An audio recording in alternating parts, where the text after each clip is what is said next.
Hi hello. അപ്പോൾ ഇന്നത്തെ എൻ്റെ വീഡിയോയിലേക്ക് എല്ലാവർക്കും സ്വാഗതം. അപ്പോൾ ഇന്നത്തെ വീഡിയോയിൽ ഞാൻ എന്താ പറയാൻ പോകുന്നതെന്ന് അറിയാമോ? എല്ലാവരും വീട്ടിൽ നമ്മൾ കറിവേപ്പില നടാറുണ്ടല്ലോ. അപ്പോൾ ചിലരുടെയൊക്കെ വീടുകളിൽ കറിവേപ്പില നട്ടാലും അത് കുറച്ച് പൊടിച്ച് വന്നു കഴിഞ്ഞാൽ പെട്ടെന്ന് പിടിക്കൂല. അപ്പോൾ തന്നെ അത് എന്താ പറയുക, നമ്മൾ അതിനകത്ത് നിന്ന് കൊമ്പ് വന്നു കഴിഞ്ഞപ്പോൾ തന്നെ ഇല ഊരി എടുത്തു കഴിഞ്ഞാൽ പിന്നെ അതിനകത്ത് ഒന്നും പിടിക്കൂല. ഞങ്ങൾക്ക് ഇവിടെ ഉണ്ടായ അവസ്ഥ, ഞങ്ങൾ ഒത്തിരി നാളായിട്ട് കറിവേപ്പില പിടിക്കാൻ വേണ്ടി ഇങ്ങനെ കൊതിക്കണം. കാരണം മറ്റുള്ളവരെ വീട്ടിൽ പോയി കറിവേപ്പില കാണുമ്പോൾ നമുക്ക് ഒരുപാട് ഇഷ്ടമല്ലേ, നമ്മുടെ വീട്ടിലുണ്ടായെങ്കിലോ എന്ന് വിചാരിക്കില്ല. അപ്പോൾ ഞങ്ങൾ ഇവിടെ എന്താ ചെയ്തതെന്ന് അറിയാമോ? ഒരു ദിവസം കറിവേപ്പിലയുടെ ഒരു ചെടി കൊണ്ടുവന്ന് നട്ടു കേട്ടോ. പക്ഷേ അത് പിടിച്ചില്ല. അപ്പോൾ പിന്നെ അങ്ങനെ ഒരു 3-4 ചെടി കൊണ്ടുവന്ന് നട്ട് കഴിഞ്ഞപ്പോഴും ഞങ്ങൾക്ക് തോന്നിയേ ഇത് പിടിക്കുമൊന്നുമില്ല എന്നൊക്കെ വിചാരിച്ചു കേട്ടോ. അങ്ങനെ എൻ്റെ അമ്മ കഴിഞ്ഞ പ്രാവശ്യം ഒരു ചെറിയ തണ്ട് കൊണ്ടുവന്ന് നട്ടിട്ട് ഞങ്ങൾ അതിലേക്ക് ഒരു പണിയെടുത്തില്ല കേട്ടോ. ശരിക്കും പറഞ്ഞാൽ അതിൻ്റെ മുകളിൽ ഇങ്ങനെ കുറച്ച് മണ്ണൊക്കെ കൂമ്പിയിട്ട് പിന്നെ പ്രത്യേകിച്ച് ഒന്നും ചെയ്തില്ല.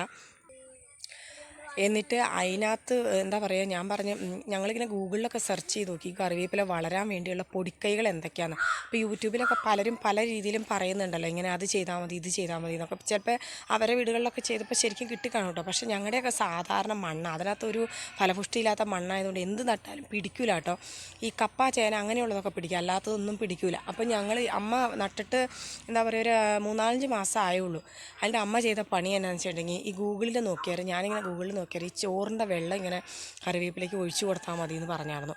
അപ്പോൾ അന്ന് ഞാൻ കണ്ണൂരുള്ള സമയത്ത് അത് ഫോൺ വിളിച്ചപ്പോൾ പറഞ്ഞ കാര്യം കേട്ടോ. അതുകൊണ്ട് അമ്മ അത് ഈ ചോട് വകഞ്ഞു വെച്ചിട്ട് അതിനകത്ത് ഈ കഞ്ഞിയുടെ വെള്ളം, ഈ വേസ്റ്റ് വരുന്ന കഞ്ഞിയൊക്കെ ഉണ്ടാവുമല്ലോ, അപ്പോൾ ആ കഞ്ഞിയുടെ വെള്ളവും കൂടെയൊക്കെ കൂട്ടി അതിനകത്ത് ഒഴിച്ചു കൊടുത്തു കേട്ടോ. അങ്ങനെ പതിവായിട്ട് എല്ലാ ദിവസവും അങ്ങനെ ഒഴിച്ചു കൊടുത്തു. നമ്മൾ ഈ മീൻ കഴുകിയ വെള്ളമൊക്കെ അതിൻ്റെ ഈ ഇലയുടെ മുകളിലേക്കുള്ള എല്ലാവരും തന്നെ ഒഴിച്ചു കൊടുക്കണം. അങ്ങനെ ഒഴിച്ചു കൊടുക്കരുത്. കാരണം മീൻ കഴുകിയ വെള്ളമൊക്കെ ഇലയുടെ മുകളിലേക്ക് ഒഴിച്ചു കൊടുത്താൽ അതിൻ്റെ പൂവുണ്ടാവണം ഇതൊക്കെ ശരിക്കും പറഞ്ഞാൽ നശിച്ചു പോകാനുള്ള കാരണമുണ്ട്. ഞങ്ങൾ ആദ്യം നട്ട കറിവേപ്പിലേക്ക് അങ്ങനെ ഒഴിച്ചു കൊടുത്തിട്ട് അതിൻ്റെ പൂവൊക്കെ ഇങ്ങനെ ആ മീനിൻ്റെ വെള്ളത്തിൻ്റെ ഇതും കൊണ്ടാന്ന് തോന്നുന്നു എല്ലാം നശിച്ചു കേട്ടോ.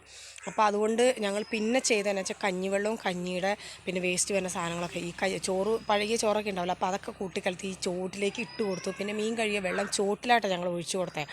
അപ്പോൾ അങ്ങനെ ചോട്ടിലേക്ക് ഒഴിച്ചു കൊടുത്ത് അതിന് ആവശ്യമുള്ള മണ്ണും ഇട്ട് അങ്ങനെ എല്ലാ ദിവസവും 1 മാസം അടുപ്പിച്ച് അങ്ങനെ ചെയ്ത് കഴിഞ്ഞപ്പോൾ 1 മാസം അടുപ്പിച്ച് അങ്ങനെ ചെയ്ത് വന്നുകൊണ്ടിരുന്നപ്പോൾ എന്ത് പറ്റി, ഈ കറിവേപ്പില നല്ല ഉഷാറായിട്ട് വളർന്നു വന്നു. ഞങ്ങൾക്ക് ഭയങ്കര സന്തോഷമായി. നമ്മൾ വേറെ പുറത്തുനിന്ന് ഒരു വളവും ചേർക്കാതെ തന്നെ വളർത്തിയെടുത്ത കറിവേപ്പിലയാണ്. അപ്പോൾ എല്ലാവർക്കും അങ്ങനെ ചെയ്ത് കഴിഞ്ഞാൽ, വീട്ടിൽ കറിവേപ്പില ഇല്ലാത്തവർക്ക് ഒരു കറിവേപ്പിൻ്റെ തണ്ട് കൊണ്ടുവന്ന് നട്ട് ഇങ്ങനെയുള്ള കാര്യങ്ങൾ ചെയ്ത് നമ്മുടെ വേറെ ഒന്നും നമ്മൾ ചേർക്കണ്ട, വേറെ വേസ്റ്റോ കാര്യങ്ങളോ ഒന്നും ഇടാതെ ഇങ്ങനെ ഞങ്ങൾ പല സ്ഥലത്തും പോയപ്പോൾ ഈ മീൻ കഴുകിയ വെള്ളം അതിൻ്റെ മുകളിലേക്ക് ഒഴിക്കണ കണ്ടിട്ടുണ്ട് കേട്ടോ. അപ്പോൾ ഞങ്ങളും അതുപോലെ ചെയ്തു.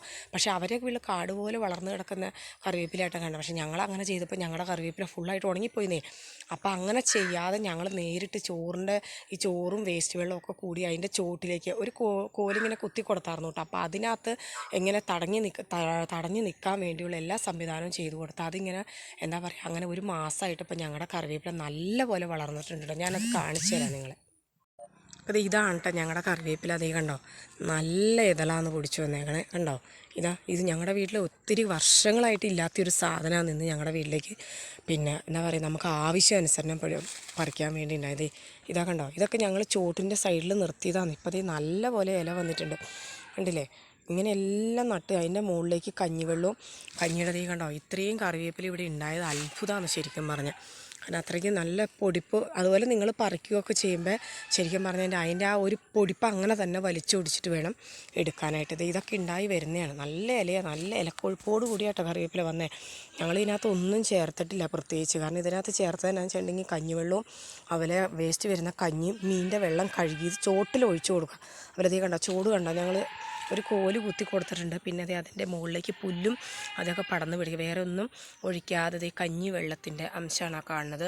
അതുപോലെ മീൻ കഴുകിയ വെള്ളത്തിൻ്റെ ഇതുകൊണ്ട് അങ്ങനത്തെ ഇത്രയും കാര്യങ്ങളാണ് ഞങ്ങൾ ചെയ്തിട്ടുള്ളത്. കണ്ടോ, ഇങ്ങനെ വളർന്ന് ഇത്രത്തോളം എത്തി. ഞങ്ങൾക്കൊരു അത്ഭുതമായി പോയി എന്ന് പറയുന്നത് ഈ കറിവേപ്പില ഇങ്ങനെ വളർന്ന് കാട് പോലെ വളർന്ന് എന്ന്. അപ്പോൾ എല്ലാവരും ഇങ്ങനെയൊന്ന് ചെയ്യുക. കറിവേപ്പില ഇല്ലാത്ത കൂട്ടരോടാട്ടോ ഞാൻ പറഞ്ഞത്, ഉള്ളവരോടല്ല. കറിവേപ്പില നട്ടിട്ട് ഒരു രീതിയിലും പിടിക്കൂല എന്ന് കുറേ ആൾക്കാരിങ്ങനെ പറയണം. യൂട്യൂബിലൊക്കെ ഞാൻ കമൻറ്റ് വായിച്ചിട്ടുണ്ട്. അപ്പോൾ അങ്ങനെയുള്ളവർക്ക് വീണ്ടും ഞാൻ കാണിച്ചു തന്നെയാണ്. ഞങ്ങളുടെ വീട്ടിൽ അങ്ങനെ വർഷങ്ങൾക്ക് ശേഷം കറിവേപ്പില പിടിച്ചു. ഞങ്ങൾ ഒരുപാട് സങ്കടപ്പെട്ടു. ഞങ്ങൾക്ക് ഒരു മീനിൻ്റെ കറി വയ്ക്കും, ഞങ്ങൾ തന്നെ അപ്പുറത്തെ വീട്ടിലേക്ക് ഓടും കേട്ടോ, ഒരു മീനിൻ്റെ കറിയിലിടാൻ വേണ്ടി കറിവേപ്പിലേക്ക്. അതുപോലെ വേറെ എന്തെങ്കിലും കറി വെച്ചാലും അങ്ങനെ അപ്പോൾ എല്ലാവരും ഇങ്ങനെയൊന്ന് ചെയ്ത് നോക്കണം കേട്ടോ. നല്ല എന്താ പറയുക, നല്ല ഇലക്കൊഴുപ്പോട് കൂടിയ കറിവേപ്പില നമ്മുടെ വീട്ടിൽ തന്നെ ഉണ്ടാക്കാം. അപ്പോൾ എൻ്റെ വീഡിയോ കണ്ട് ഇഷ്ടപ്പെട്ടു എന്ന് വിചാരിക്കുന്നു. വീഡിയോ കണ്ട് ഇഷ്ടപ്പെട്ടു കഴിഞ്ഞാൽ കമൻറ്റ് ചെയ്യണം, സപ്പോർട്ട് ചെയ്യണം, ലൈക്ക് ചെയ്യണം, ഷെയർ ചെയ്യണം. അപ്പോൾ എല്ലാവർക്കും അടുത്ത വീഡിയോയിൽ ടാറ്റാ.